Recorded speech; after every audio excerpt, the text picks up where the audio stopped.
Wow, talk about making a statement. Here in Paris this week, Huawei announced a new smartphone. And I've got to tell you, they've come to impress. From this grand palace of a launch venue, eye-catching new finish, and not one, not two, but three rear cameras. Huawei has pulled out all the stops.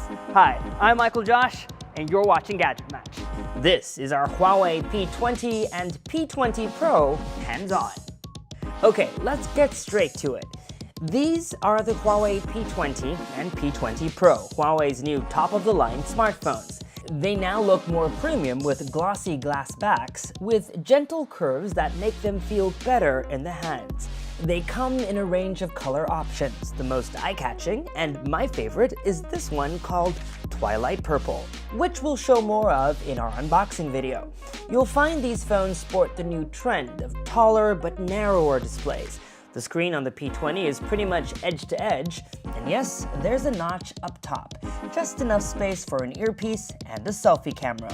I personally don't find it bothersome, but if the notch is not your thing, you have the option to fill the space around it with a black background, giving your P20 a more traditional look.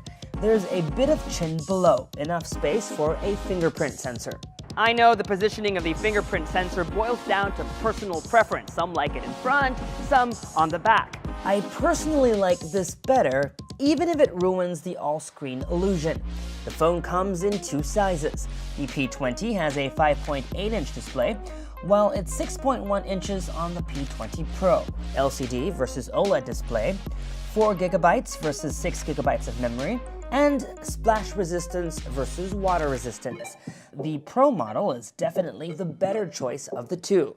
Its OLED display is top-notch, no pun intended. Being able to rinse your phone or get it wet in the rain is always a plus, and its battery capacity is the same as last year's Mate 10 Pro. Which means you should be getting about a day and a half of battery life. Speaking of battery life, even if the phone now comes with a glass back, it still does not support wireless charging. Huawei says wireless charging speeds are still not fast enough to justify this feature. With its wired supercharged feature though, you can go from 0 to 58% in 30 minutes.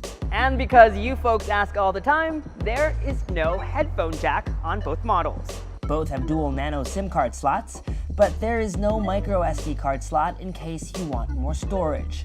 Not that you'll need it though. The phone comes with 128 GB of onboard storage, which should be sufficient for most users. Now, with the basics out of the way, we can now move on to the more exciting stuff. Ever since Huawei announced its partnership with Leica, they've been known for making great smartphone cameras. And this year, they're pushing the boundaries even further. Improvements are plenty. Just like the P10, the P20 has dual Leica cameras. One shoots in color and the other monochrome. This year, Huawei made it its priority to create a camera that can shoot even better photos in the dark. Instead of putting a faster lens with a higher aperture, Huawei decided to go another route, increasing the size of its image sensor. We've spoken about this in previous videos about how larger sensors are sometimes overlooked, but very important in photography. On top of that, they've increased ISO to 104,200, which is the highest on a smartphone today. A laser focus system, 4D predictive focus that allows the camera to focus based on motion prediction, and a color temperature sensor for better, more accurate colors. Now, if you get the P20 Pro, that's where it gets really exciting. The P20 Pro comes with 3 rear cameras. The first is an 8-megapixel telephoto lens that has 3 times optical zoom and 5 times hyper zoom. Underneath the zoom lens is a camera with a 40-megapixel sensor. Yep, you heard me right, 40 megapixels. Not since the days of the Nokia PureView 808 and the Lumia 1020 have we seen a phone with so many megapixels.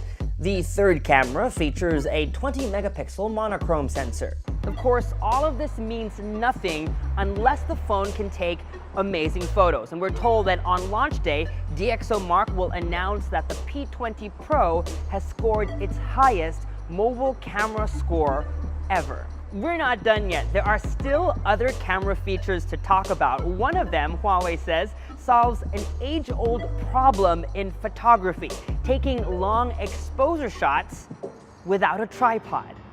This is the Sony a7S, one of the best low-light cameras in the world. Cost $2,500. Here's a shot we took using this camera. Handheld, exposure set to 4 seconds. Now, this is the part where we insert a bit of a disclaimer. There's so much that we wanted to be able to tell you and show you. Unfortunately, we didn't have enough time with the device. Thankfully, some of our YouTuber friends came to the rescue. A special shout out to Mr. Who's the Boss, the Unlocker, and the Tech Chap for sending in some video. Huawei says its Artificial Intelligence Stabilization, or AIS, is so good that it can stabilize handheld shots even those set to 4 seconds. Last year, Huawei introduced new AI functionality that detected objects in scenes and changed settings accordingly. This year, they've added 6 more: group, natural colors, stage, blue sky, macro, and fireworks. On top of this, Huawei is also pushing something called AI-powered master photography. Think of it as the right photography skills for the right moment. Not to be outdone by its competitors, Huawei is also giving the P20 the ability to shoot super slow-mo 960 frames per second video. Here's one shot by my good friend David Kogan, the Unlocker. And last but not least, Huawei is giving the P20 and P20 Pro a 24 megapixel front camera, so your selfie game is always on point. Last year, we named the Huawei Mate 10 Pro as the best selfie smartphone of the year. Having said that, we think the P20 and P20 Pro are even better at taking selfies.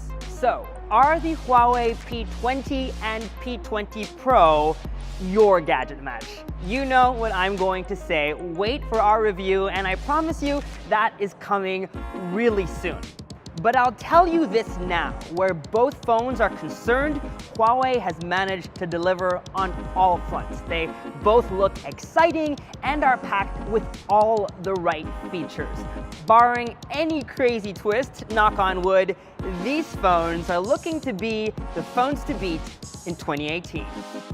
And that was our Huawei P20 hands-on. For more videos like this one, including our review video, make sure to subscribe to our YouTube channel, like our Facebook page, follow Gadget Match on social media, and make GadgetMatch.com your daily habit.